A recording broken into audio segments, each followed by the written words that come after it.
തോൽപ്പിച്ച ഒരു രാജകുമാരിയുടെ കഥ കേട്ടിട്ടുണ്ടോ? തന്റെ പ്രിയതമന് വേണ്ടി യമദേവന് പിറകെ ആയുസിന്റെ പാതയും കടന്ന് സഞ്ചരിച്ച സാവിത്രിയുടെ കഥ. ഹിന്ദു പുരാണങ്ങളിൽ പ്രസിദ്ധമായ സത്യവാൻ സാവിത്രിയുടെ കാര്യമാണ് ഈ പറയുന്നത്. അവളുടെ പാതിവ്രത്യത്തിൽ യമദേവൻ പോലും തോൽവി സമ്മതിച്ചപ്പോൾ അവിടെ സാവിത്രിയുടെ അകമഴിഞ്ഞ സ്നേഹത്തിന്റെ വിജയമായിരുന്നു സംഭവിച്ചത്. മഹാഭാരതത്തിൽ പരാമർശിച്ചിട്ടുള്ള ഒരു കഥാപാത്രമാണ് കാലത്തെയും താണ്ടി കാന്തനെ തിരികെ വാങ്ങിയ സാവിത്രി. പതിവ്രതമാരിൽ ഏറ്റവും ഔന്നത്യം ഉള്ളവളായി പുരാണങ്ങൾ പരാമർശിക്കുന്ന സ്ത്രീരത്നം, സത്യവാന്റെ പത്നി. അല്പായുസായിരുന്ന സത്യവാന് ദീർഘായുസ് നൽകാൻ യമധർമ്മനോട് വാഗ്വാദം നടത്തുകയും അതിൽ വിജയിക്കുകയും ചെയ്ത സാവിത്രിയുടെ ബുദ്ധിസാമർഥ്യം മൂലം തന്റെ ഭർത്താവിന് ആയുസ്സും രാജ്യവും തിരികെ കിട്ടിയ കഥ. ഒരു കാര്യം ഓർമ്മിപ്പിക്കട്ടെ, നമുക്കിവിടെ പാതിവൃത്യം എന്നത് മാറ്റി സാവിത്രിയുടെ സ്നേഹമായി ഇതിനെ വ്യാഖ്യാനിക്കാം. അതായിരിക്കും കൂടുതൽ ചേർച്ച എന്ന് തോന്നുന്നു. അപ്പോൾ നമുക്ക് നേരെ വീഡിയോയിലേക്ക് പോകാം. മാതൃരാജ്യത്തിലെ രാജാവായിരുന്ന അശ്വപതിക്കും പത്നി മാലതിക്കും ജനിച്ച ഏക പുത്രിയാണ് സാവിത്രി. സൂര്യഭഗവാന്റെ അനുഗ്രഹത്താലാണ് സന്താനങ്ങളില്ലാതിരുന്ന അശ്വപതിക്ക് സാവിത്രി ജനിക്കുന്നത്. അതിമനോഹരിയായ ഒരു യുവതിയായി വളർന്ന കുട്ടിയെ കാണുന്ന ജനങ്ങളെല്ലാം ഇത് ദേവി തന്നെയോ എന്ന് സംശയിച്ചിരുന്നു.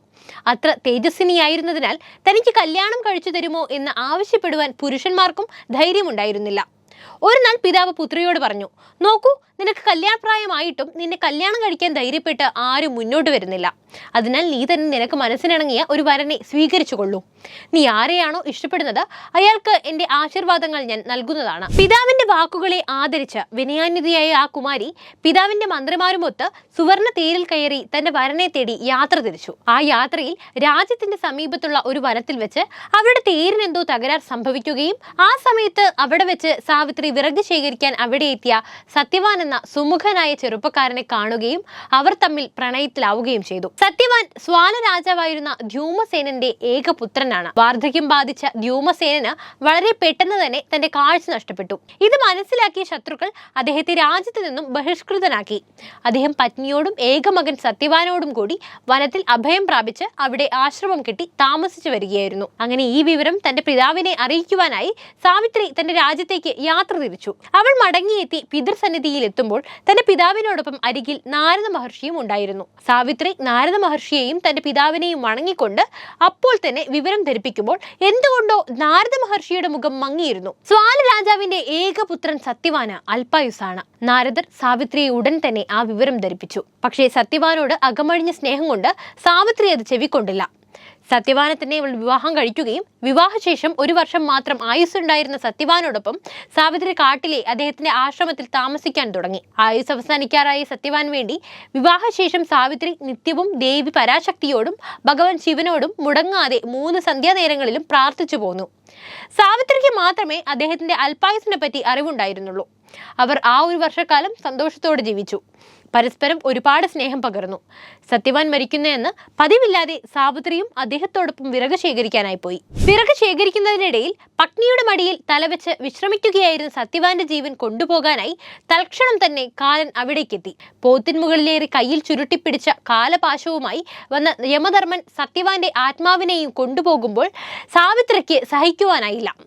ഇതിന്റെ കാണപ്പെട്ട ദൈവമാണ്, കൊണ്ടുപോകുന്നുവെങ്കിൽ എന്നെയും കൂടി കൊണ്ടുപോകണം.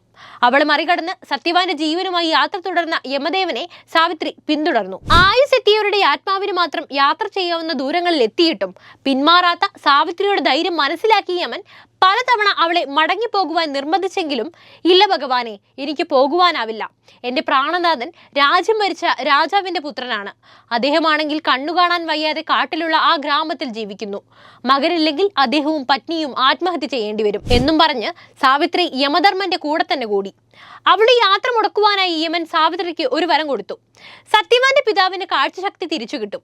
അതിനുശേഷവും തന്നോടൊപ്പം യാത്ര തുടർന്ന സാവിത്രിയോട് യമധർമ്മൻ മടങ്ങിപ്പോകുവാൻ വീണ്ടും ആവശ്യപ്പെട്ടു. ഇല്ല ഭഗവാനെ, എനിക്ക് പോകുവാനാവില്ല. എന്റെ പ്രാണനാഥൻ രാജ്യം ഭരിച്ച രാജാവിന്റെ പുത്രനാണ്.